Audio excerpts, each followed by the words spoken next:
Hey guys, welcome back. Today we're going to talk about the independence movement in India, really the origins of it, and the early period of the 19th century, 1800s.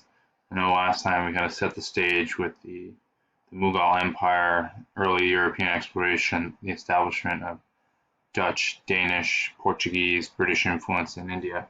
But again, we're going to move into the 19th century and really see where this independence movement for India kind of takes off despite British influence. Um, so the first and probably the most important gentleman that we're going to talk about with regards to the Indian independence movement in the early part is this man, Ram Mohan Roy. He was an early reformer and is widely considered to be the father of modern India because of a lot of the ideas that he put forth as a social reformer and scholar um, in India at a time when many Western nations, Europe in particular, and Great Britain or the British Empire, thought that India was somewhat backwards. And one of his many goals for India was to give up its traditional ways and some of the more kind of obtuse and say horrific, but um, dangerous traditional ways that he saw as holding India back against really pushing forward into the modern era and allowing it to escape foreign influence. Because these European powers came into India, yes, they saw vastly wealthy trading empires, but in terms of social order and customs, to them, India was still very much so a backwater country, and they were not as refined or developed. So he sought to kind of blend the idea of giving up these outdated traditional ways and bringing in these ethical principles from the ancient period and ancient beliefs in order to reaffirm and reestablish Indian culture against Western influence, because that's where they were weak. In particular, he really focuses on the social and political activism, where he's trying to develop India and India's free speech with the development or with the advent of British power following the 7 Years' War. The British had really controlled the cities and sought to strengthen its grip on power in that area. And one of the ways they did that was by controlling the press. Anything that was printed in Delhi and really most major cities had to go through a British censor.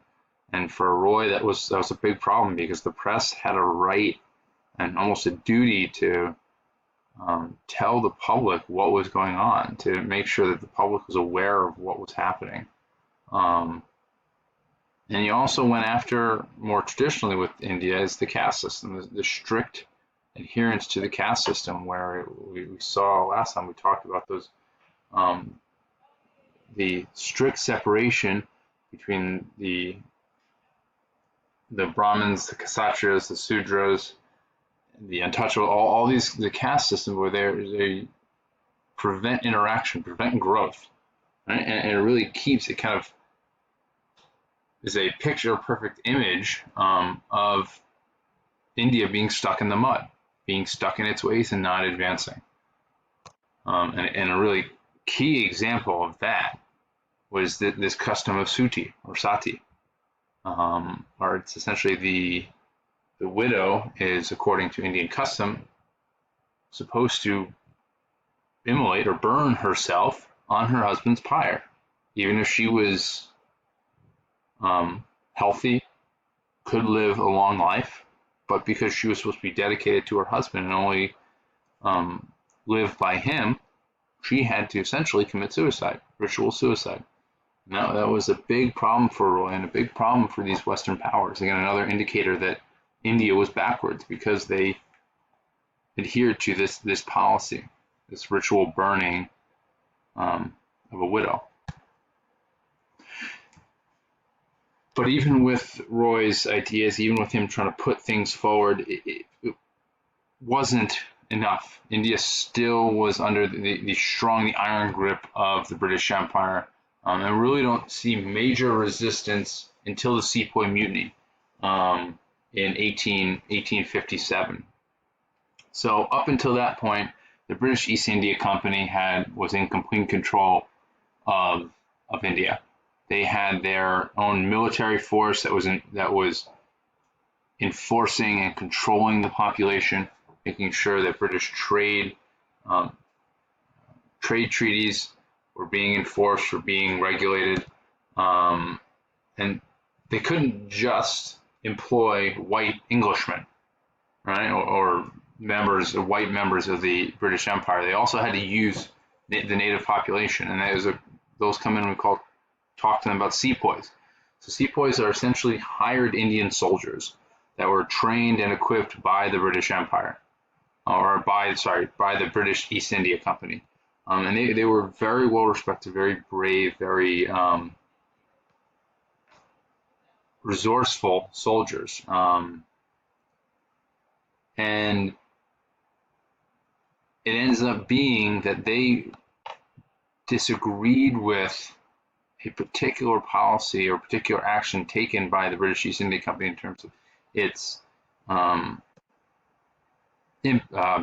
adopting a new rifle, the Lee Enfield rifle, right? And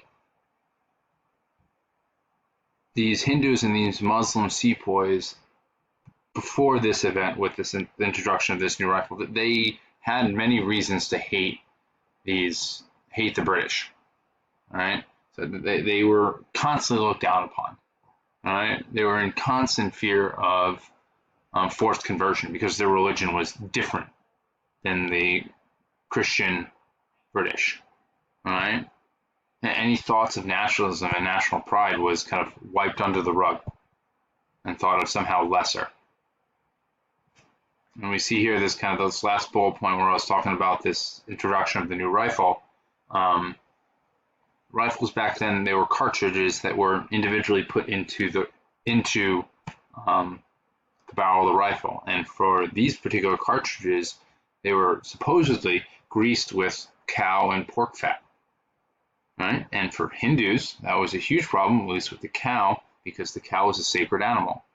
For the Muslims, they didn't eat pork, so that was a problem. And it wasn't just exclusively cow or pork; it was cow or pork. It was a mixture of both. All right, so that's why we see that being a problem, because it violates their tradition. Because in order to put the cartridge in the rifle, they have to bite the tip off that cartridge. It's a paper cartridge, in order to release or to empty out the bullet and the gunpowder into the barrel of the rifle. So we see here, kind of in this image, it's hard to, small picture, but they had to bite the cartridge, and that was a huge problem, because then they would be ingesting that, even in a small way, ingesting that fat, that grease of those sacred or illicit animals. Right, so that's what I was kind of talking about, them biting it off, but you see here. So this is the grease cartridge. This is kind of like a paper, almost like a little bit thicker than a napkin, a paper napkin, where the bullet was kind of loaded at the bottom. The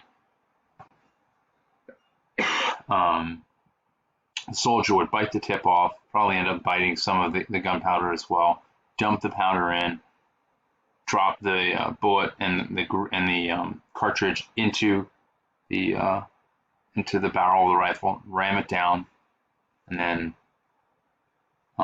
they'd be able to fire the weapon after that. All right, so it's a simple process, and for most soldiers that wasn't a problem. But again, for the Hindus and the Muslims, that was a big problem, because they were ingesting, even in small amounts, that grease that lined the outside of that cartridge.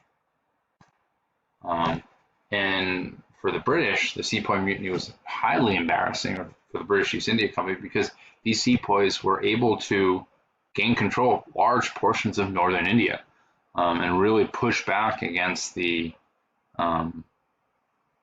British control. Right? And it kind of proved to a lot of Indians that the British, even if it wasn't the British Empire, the British themselves were capable of being defeated. Although they were eventually driven back, they were eventually defeated. It's still kind of that memory and the brutality of this attack stuck in the minds um,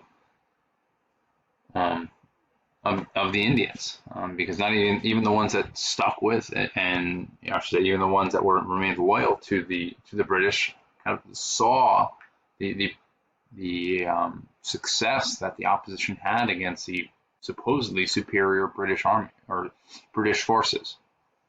In the end, after they were defeated, the British government did come in and seize India and seize control of India with the Government of India Act of 1858. So that was about a year after, not quite a year after the revolt. So it was no longer controlled by the British East India Company, and it was under complete British control. And that had a lot of different positive and negatives for India. Yes, the British eventually, or would, with the Government of India Act, appoint a leader, and that took some control away from the native Indian population.